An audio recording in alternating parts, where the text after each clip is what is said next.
양경수가 이번에 집행유예로 석방이 됐잖아요. 민주노총 위원장. 네. 걔가 작년 11월 달에 민주노총 선거를 할 때 네.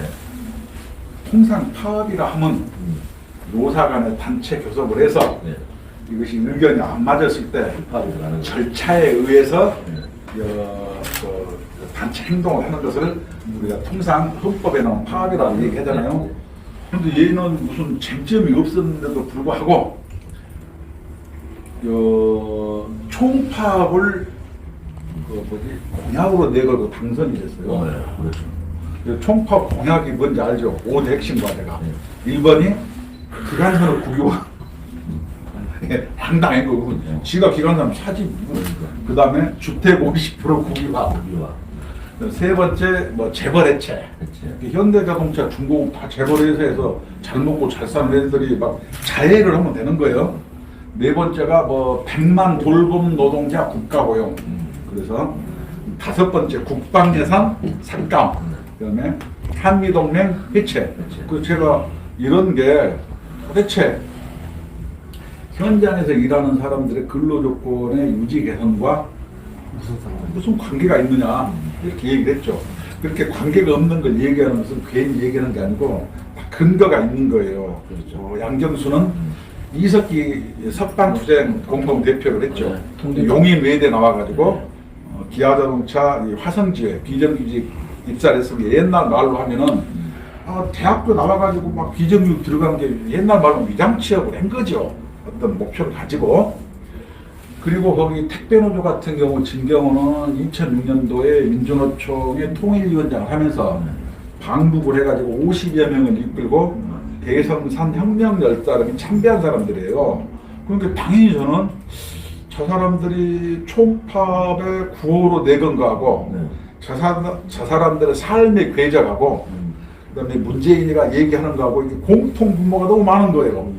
저는 합리적으로 그렇게 얘기했을 뿐이에요. 그 사람들이 빨간지 하얀지 저는 난 잘 모르겠고 머릿속을 안 열어봤으니까. 근데 노동조합들이 무슨 한미동맹 해체, 국방예산 삭감하고 뭐 상관 있나요?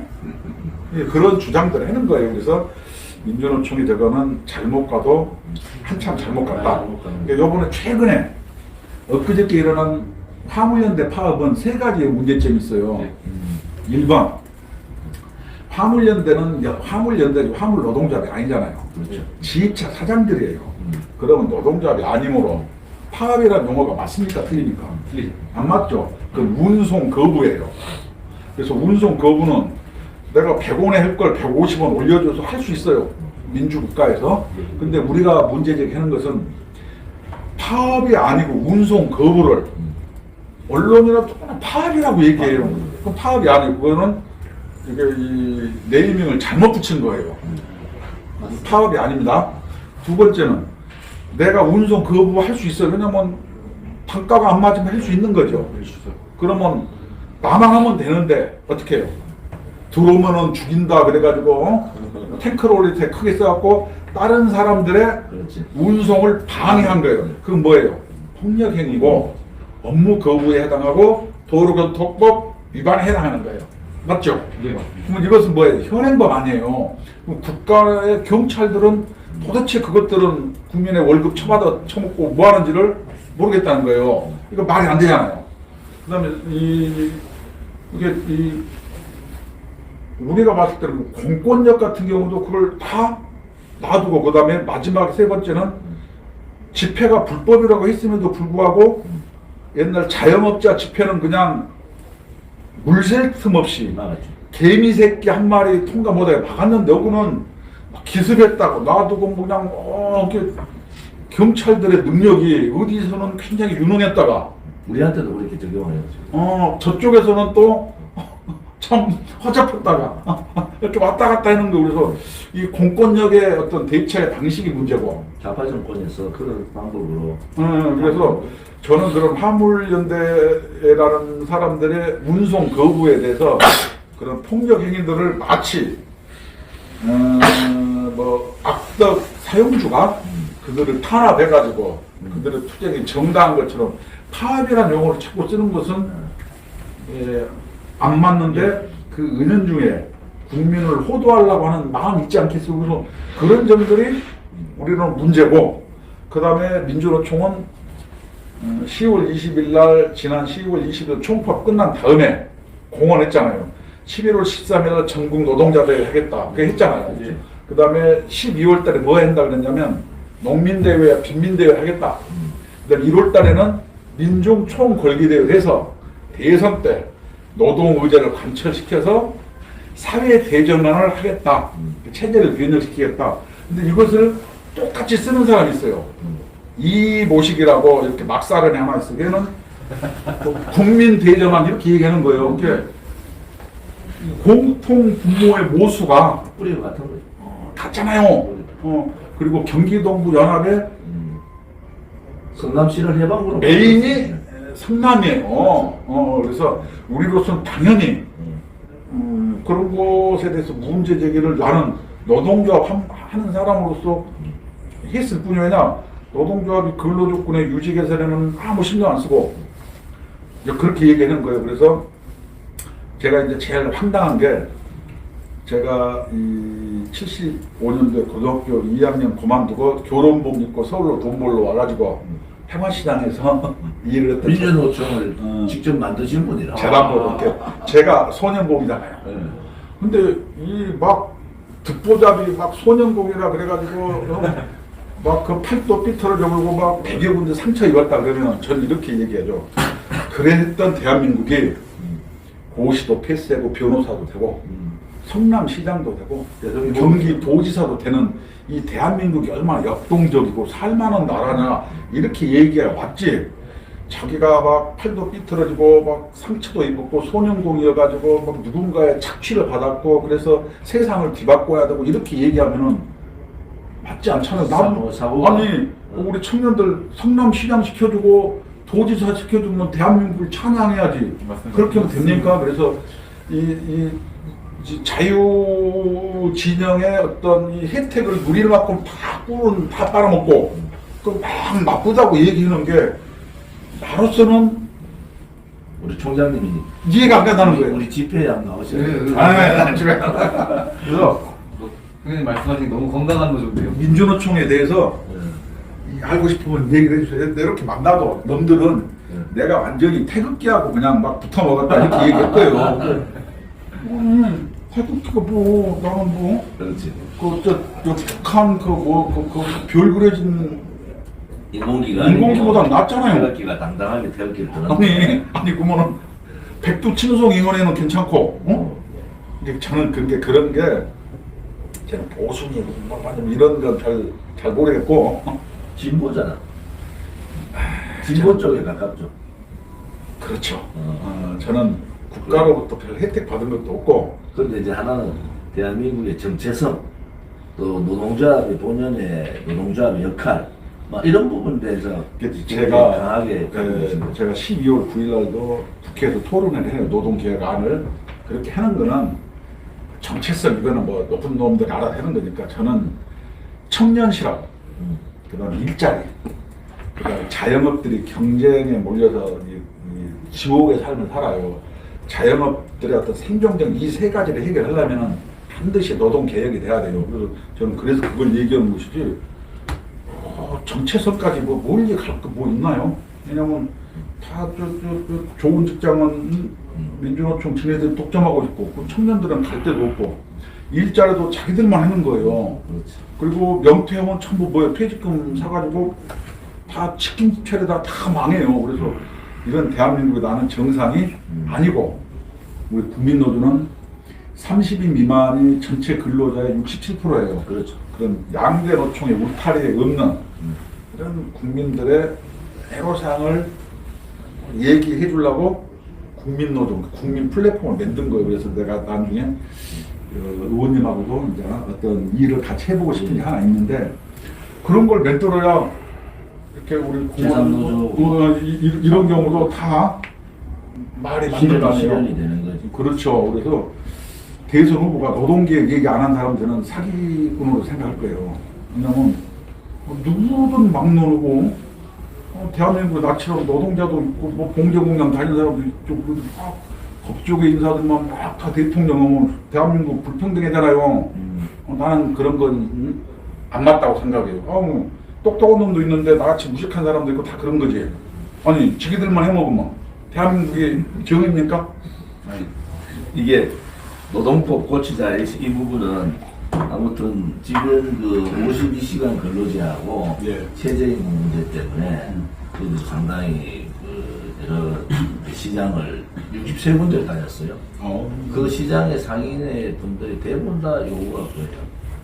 52시간 근로제하고 최저임금이 자영업자, 그다음에 소상공인들한테 직격탄을 그럼요. 다 그래서 저희들이 이제 그거를 철폐하자 이렇게 나와 있어요.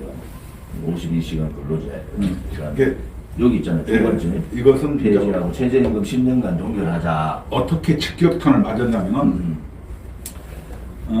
문재인 정부 들어서 일자리가 99.9%가 안정됐다고 얼마 전에 거짓말이에요. 그 얘기했잖아요. 그래서 나는 정신 이상한 사람인 줄 알았어요. 그거 말이 안 되는 거예요.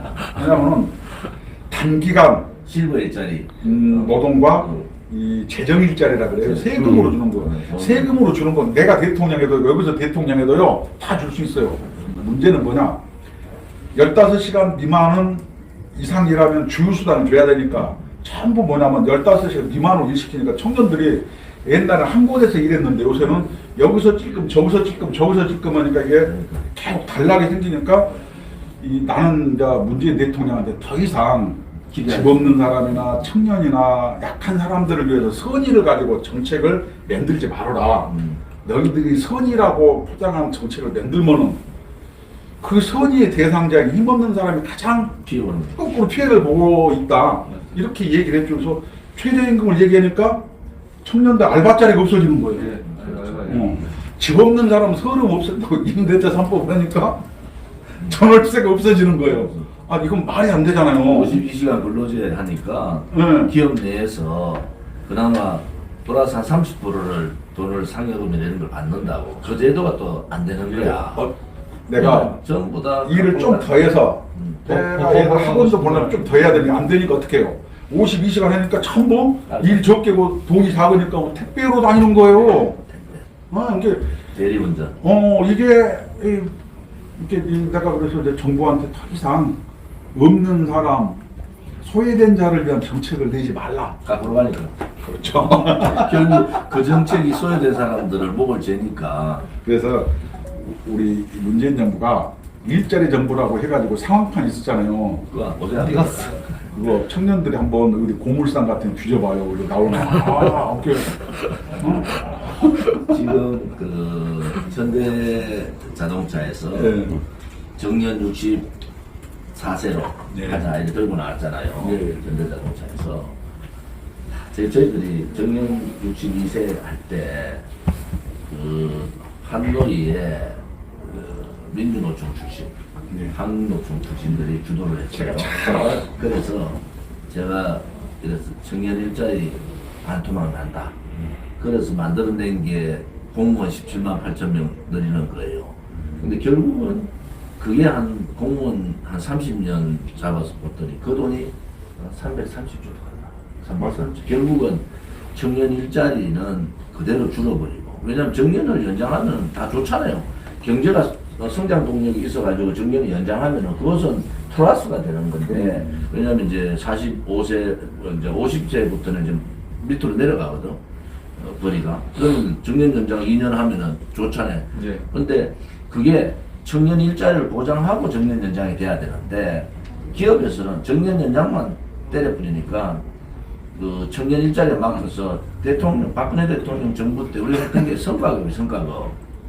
성과급을 해서 그거를 조금이라도 막아보려고 청년 일자리를 좀 열어보려고 했는데, 문재인 정부 민주노총 1호 요구사항이 문재인 정권하고 민주노총, 한국노총이 손잡았잖아요. 그럼요. 밀약했잖아요, 밀약. 그 1호가 뭐냐? 성과급 폐지야.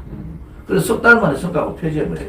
네. 그러니까 이게 이제 청년들이 제대로 알아야 되는 게, 이게 여러분들의 일자리가 문재인 정권의 정책에 의해서 일자리가 확 줄어버렸다. 결국은 지금 대학을 다니는 사람들, 또 졸업해야 되는 사람들, 이 사람들의 가장 큰 그 걱정거리 일자리잖아요.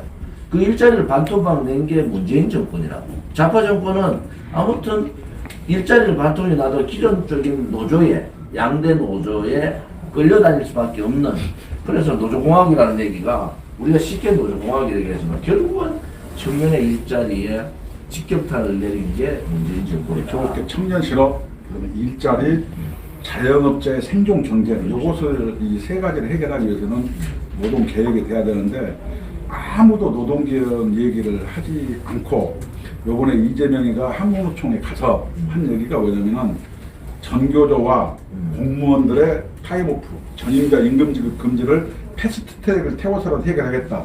이것은 글로벌 시대 역주행하는 역주행. 시대를. 왜냐? 노동조합은 헌법 32조에 나온 것을 해결하기 위해서 헌법 33조에 노동 상권을 준 이유는, 노동 상권이라는 것은 자본가의 사유 재산권을 합법적으로 침해할 수 있는 권리를 노동 상권이라고 이야기하는 거예요. 그래서 그러면 뭐냐면 가난하고 소외당하고 못 배우고 이런 사람들을 위해서 맺는 게 노동 상권인데, 기본. 여러분들 학교 선생, 공무원 시험 보려면 100대 1이에요. 이 사람들이 사회에서 못 배우고 가난하고 소외를 당하나요? 그런 사람들한테 뭐냐면 무기 주고 갑옷 주고 방패 주고 선까지 쏴주는 거예요. 그렇기 때문에 이게 우리 노동시장 구조가 이원화가 되고 청년들이 창업하고 개인의 어떤 창의력 가지고 뭐 창달하고 이런 게 안 하고 전부 노량진 시장 가가지고 공무원 시험으로 가려고 하는 게 우리나라가 이렇게 이상하게 되는 거예요. 이게 노동운동의 정신과도 맞지 않아요.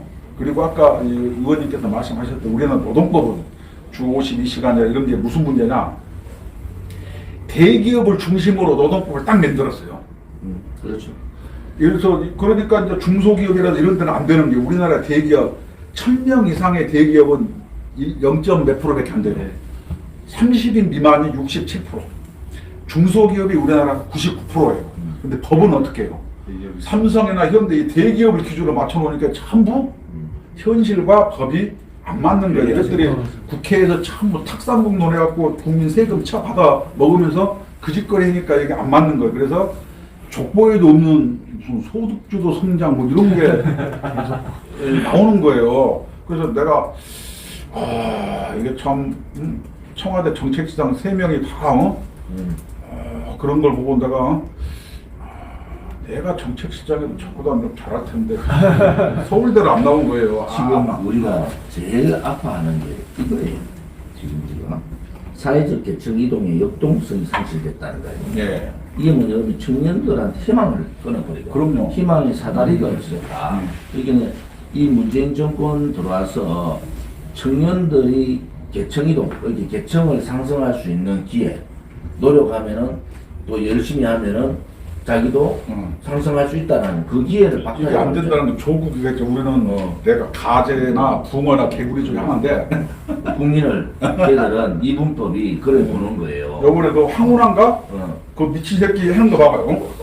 아니 무슨 이게 나를 얘기하는 거야. 윤석열이 지지하는 사람은 아니 뭐 약간 저학력에 내가 부자 아니야 빈곤에 그 고령층이라는 게 머리도 막 흰머리 나고 막 그래가지고 이게 아니 고령은 아니죠. 고령 맞아요. 전철 형은 누가 막 잘 양보해 준 적 없어요. 아니 그렇게 얘기하는 게 말이 안 되잖아. 이게 제가 우리 공화당에서 가장 아파하는 게 지금의 청년들이 계층 상승을 할 수 있는 희망이 없어요.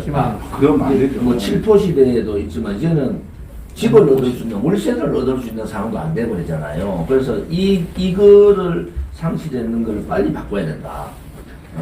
이게 지금 했던 얘기들이 역사의 죄인으로서 단죄를 받아야 이게 반드시 되지. 그러니까. 저것들 놔두고 맨날 주장만 하면 되겠어요? 제가 어제 이제 이봉규 TV 가서도 그 얘기했더라고요. 지금 그 윤석열이 그 본부장들 다 보니까 너 정말 개혁 세력이 아니다. 너 10년을 같이 있어 봤는데 그렇게 반개혁적인 사람들을 다 올려놨더라고. 그래서 내가 그 판때기부터 바꾸라고 했다고. 그 판때기는 국민들이 중도의 표는, 젊은 사람들의 표는 개혁적인 소위 말하는 이 반노동 시장을 바꾸는 것. 그다음에 이게 포괄적인 민주노총이나 정교조나 이런 세력에 대해서 올바른 노동정책 개혁을 하겠다고 하는 거. 거기에서 중도가 들어오는 거지. 앞에 판때기들이 전부 반개혁 세력들 쫙 앉혀놓고 김종인 영감 80 넘은 영감님한테 목이 매가지고 말이죠. 고개를 쭉 내밀고 있고 내가 걔네들이 본인이에요. 지가 잘해서 그런 게 아니고 민주당이 똥볼을 차니까 혜택 없으니 한 건데 그게 지 능력인 줄 안다니까. 이게 노동학법이 있잖아요. 노동학법을 시장 경쟁력을 확보하는 방향으로 바꾼다는 거야. 우리가 지금 이게 지금 재정 건전성을 위한 재정법을 제정하자는 건 포퓰리즘 정치 못하게 하겠다는 거거든요. 그래서 내가 그래서 붉은 적폐청산위원회를 구성해야 된다. 거기는 이제 노동에 처음 만든 노동학법도 있고 또 부동산, 원전, 뭐 세금 폭동 뭐 이런 게 많다고 말이에요. 이런 거를 청산해야 되잖아요. 근데 청산에 대한 희망, 개혁에 대한 희망을 줘야지 국민들이 중도표가 쭉 오는데 이게 뭐 지금 야당이 더 민주당보다 덜 개혁적인 얘기만 자꾸 하니까 언론이나 이재명이가 민주당에서도 종부세 때 국민의 2%밖에 안 되는데 98% 바보냐 니네들 안 뺏어 이렇게 얘기하잖아요. 그렇죠. 근데 이게 그 얘기가 설사 그랬다 쳐도 성경에도 뭐라고 얘기하냐면 99마리 양도 있는데 길기를 한 마리 양 이렇게 누군가 소외되면 안 되는 것을 얘기하는 거예요. 그다음에 법 논리도 진범을 99명을 못 잡을지라도 한 명의 억울한 사람이 있으면 안 되잖아요. 그러니까 법 논리라는 게 이게 이 인류가 문명이 생겨서 이게 해온 원리인데 예를 들어서 98%는 너 세금 안 돼 2%만 저 조사 보면은 괜찮으면 그런 논리가 저게 문명인지 저게 뭔지 저게 그 발상 자체가 이상한 거예요. 눈속이 많은데 우리가 이제 부동산 문제, 특히 이제 종부세 문제를 보는 시각은 법이 덜 갖춰져 있어요. 지금 종부세를 때리면 세입자들한테 거의 70~80%가 전가됩니다. 70~80%가. 그 제도를 안 만들어 놓고 종부세를 때리면요. 그건 전부 다 종부세 때 맞는 사람이 소위 그들이 말하는 부자들의 문제가 아니고 거기에 세를 살고 있는 혹은 월세를 살고 있는 사람들의 영향이 간단 말이에요. 그게 이제 우리가 종부세 폐지를 들고 나오는 어떤 분은 그러더라고. 아, 종부세 그거는 부자 세금인데 하는 게 옳다 이러는데 뭐 그것도 일리가 있는 말이에요. 단지 하나 제도적 보완이 안 된 상태에서 종부세를 때리면요. 그 영향은요. 전부 다 예를 들어서 제가 지금 월세 살잖아요. 서울에 월세 살잖아. 그러면은 우리 집주인이 당장에 다음 달에 올려달라고 그럴 거라고. 쪼매난데도. 그러니까 요새 계약갱리 청구권 때문에 모르겠는데 문제가 뭐냐면은 부동산 이런 걸 뺏으려고 하는 거 그거는 약탈 정책이에요. 이재명의 기본소득은 약탈 소득 정책인데 문제가 뭐냐면은 우리는 딱 그것만 노동개혁과 기업규제 완화 함께 기업규제를 완화해서 일자리를 만들고 기업을 해서 돈 벌 수 있으면은 괜찮아요. 그리고 부동산 가격이 오르면 돈 많은 사람 비싼 데서 사고 좀 싼 데도 교통 자료 거기서 살게 해주면 되는 거지. 세상에 땅이 똑같이 평등한 게 세상에 어디가 있어요. 그런 거 자체가 막 사촌이 논사하면 배 아프고 막 이런 논리로부터 시작되는 거라. 이재명 그렇게 하면 안 된다는 거예요. 토지 보유세를 이제 절차를 밟아서 하겠다 한 발 뒤로 물렀을 텐데 그 발상이 뭐예요? 전 토지에다가 보유세를 때려가지고 그 돈을 가지고 기본소득으로 다 넣는다는 거야. 그것은 진짜 약탈이야, 약탈. 얘기했잖아.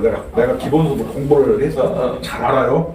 우리 국민노조에서 주장하는 기본소득은 그게 아닌데 이렇게 보시면 돼. 이재명이가 기본소득 주장하니까 완전 빈정상해갖고 얘기를 안 하고 있어요. 왜냐면 똑같은 민주주의도 우리는 자유민주주의고 북한은 인민민주주의예요. 그래서 똑같은 물도 비암이 먹으면 독이 되고 소가 먹으면 우유가 되는데 내가 얘기했던 기본소득은 좋은 건데 이재명이가 저렇게 막 저 칼을 주부들에는 식도로 써야 되는데 흉기로 쓰면 이게 안 되잖아요. 이게 그래서 오해 받을까봐 제가 기본소득 안에 대해서 다 만들어 놓고 그 얘기를 핵심이 뭐죠? 잘 안 하는데 기본소득의 핵심은 작은 정부를 지향해야 된다. 작은 점. 그래서 공무원, 공기업 이런 거를 공기업 민영화해야 되고 문제는 거꾸로 공무원 10만 명 늘리고 공기업 10만 명 늘려서 이것이 한 1년에 한 34조 정도 소요될 거예요. 이거는 안 되는 거예요. 재정 일자리 같은 거. 두 번째는 기업 규제가 더 완화해서 생산성을 올려야 돼요. 그 다음에 생산 동력을 불붙여. 그렇지. 과학 기술이 발전하면은 기술 실업들이 생겨요. 자동차 같은 경우도 전기차가 생산되면은 부품이 한 40%가 줄기 때문에 실업자가 생기거든요. 그럼 그런 걸 어떻게 해야 되냐? 우리나라 각 부처에서 그냥 난맥상처럼 얽힌 복지 제도를 좀 통합을 해서 기본소득은 단일화를 해야 되는 거예요. 그래서 우리는 나는 그렇게 얘기하는데 쟤네들은 막 너무 걸 뺏어서 놀아줘 보자 막 이런 식으로 얘기하니까 저는 아 이것을 똑같은 얘기로 잘못하면 안 되겠구나 이래서 그런 것이지. 여기는 그 내용이 다른 거죠. 저기는 약탈을 해서 나눠주자. 이게 네. 뭐 공산주의자라. 네. 공산주의자가 토지 독립 뭐 좀 그래서 그건 안 되는 거예요. 그래서 그거는 자유민주 체제 시장 네. 경제에서는 맞지 않는 거예요. 저는 이렇게 생각해요. 나는 노동자이지만 내가 가장 좋아하는 소득은 불로소득이에요. 최고죠, 최고지. 아니 나 딱 가볼게요. 불로소득이 좋잖아요. 일 안 하고 돈 버는데 이것을 막 나쁘다 그래요. 능력이 있으면 불로소득을 해야죠. 그럼 불로소득은 뭐냐? 이게 국회의원이 할 일이 없이 세비를 많이 받는 거. 사실은 200만 원어치 일했는데 죄송해요. 삼선했으니까 1200만 원 받는 거는 1000만 원이 불로소득이다. 저는 이렇게 생각하고 우리나라 막 연공 서열제에서 고위 공무원이라든가 이런 사람들이 다 지휘감독만 일도 얼마 안 하는데 일은 300만 원어치 하는데 500만 원 받으면 200만 원이 불로소득이죠. 나는 그렇게 생각하는 사람이에요. 아니 지금은 불로소득은 얘기 안 하고 막 너무 불로소득만 얘기하고 그저 변호사들이나 이런 사람들은 막 50억도 막 받더만 불쌍한 공인중개사는 막 스스로 반등 깎아물고 아니 나는 그런 건 안 맞다고 생각하는 그래서 거예요. 우리가 국회의원을 300명에서 100명 줄이자. 제가 이제 국회에서 제일 일 많이 한 사람 중에 한 사람이잖아요. 양대 정부의 개혁을 했다니까 제가. 근데 욕은 엄청 많이 먹었죠. 그때 민주노총, 한국노총한테 욕 엄청 먹고 노동개혁 할 때. 그다음에 공무원 연금 개혁했더니 우리 동네에 사는 공무원, 젊은 공무원들 악수도 안 해. 이렇게 이해하시면 돼요. 예를 들어서 한 번 더 생각해보면 농담인데 국회의원 전체에 의해서 세비가 1000억이다. 300명 때 이걸 100명으로 줄이면은 1000억을 100명이 나눠가지니까 안 되고 아니 200명분 나눠가질 거 아니에요. 그래서 오히려 그래, 똑같은 예산 총량 예로고 국회의원 1000명 정도 늘려놔야지 이것들이 그래야 이게 n분의 줄이죠. 이렇게 많이 늘려놔야. 그러나 한편으로는 그래서 내 생각 전 국민의 국회의원도 봉사집으로 돌아갈 필요도 있다 이래 봅니다. 전 국민의 국회의원 이렇게 해야 돼요. 그건 너무 과하겠다는데 아무튼 지금 우리 사무총장님 말씀 들으니까 저희들하고 우리 당내 생각하는 부분은 많은 부분들이 겹치잖아, 그죠? 그래서 한번 저는 이 공화당 같은데 추운데 열심히 하시는 거 보고 좀 참 안타까움도 있고 이게 참 이게 옛날에는 그 영광 패자가 돼가지고 참 광야에 서 계신 거 보면은 참 좀 그렇죠. 근데 우리는 그 패자라고 생각 안 하는 게 옳은 길을 가는 거잖아요. 지금 국민노동조합도 옳은 길을 가는 거잖아요. 아 우리들은 약자죠. 그러기는 옳은 길을 가는 때는 스스로가 뭐 약자라고 이렇게 할 필요는 없을 것 같고 언젠가는 그 방향으로 가게 된다라는 그런 생각을 갖고 하여튼 우리 힘내세요. 공화당 이제 TV에 한번 나오셔서 TV가 있어요. 유튜브 생방하는 게 있는데 나오셔서 노동정책에 대해서만 예, 정말 아까 말씀하신 그런 노동 정책은 그 국민노동조합 제가 확실하게 해드릴 수 있습니다. 국민노동조합에 대한 그런 부분들을 좀 많이 해주시면 그래서 이제 50대 정책 공약을 했는데 100대 실천 과제를 이제 또 만들고 있어요. 지금 50대까지 해놨는데 이제 100대 실천 과제를 만들 때 노동 부분에 대해서 노동 부분은요 제가 많이 12월 9일 날 네. 국회에서 토론을 해요. 네. 윤창현 의원인가 간 얼굴은 뭐좀 예, 크고 예. 주관으로 해서 예, 예. 제가 10대 과제를 메인 과제를 그래, 했거든요. 그때 우리도 그 들어가서 촬영을 해서 12월 좀 알리면 했는데 좋겠네. 하여튼 그거 끝나고 한번 그 노동 부분에 대해서 오늘 이제 우리 사무총장님만큼 노동 부분 제가 해드릴 테니까 네. 좀 이거 없이 네. 제가 의원님께 공화당과 관련해서 생각을 뭐 알겠습니다. 5분간 말씀드릴 게 있어서 왜냐면 맨날 이렇게만 하면은 너무 열받잖아 이게 응? 그러니까. 한번 해야 돼서 그 내가 옛날에 그치. 유명한 싸움꾼이다. 그래, 오늘 싸움하는 방법에 대해서 이 정도로 할게요. 네, 여기까지 하겠습니다. 중계는 이 정도로 할게요. 아니, 예. 하여튼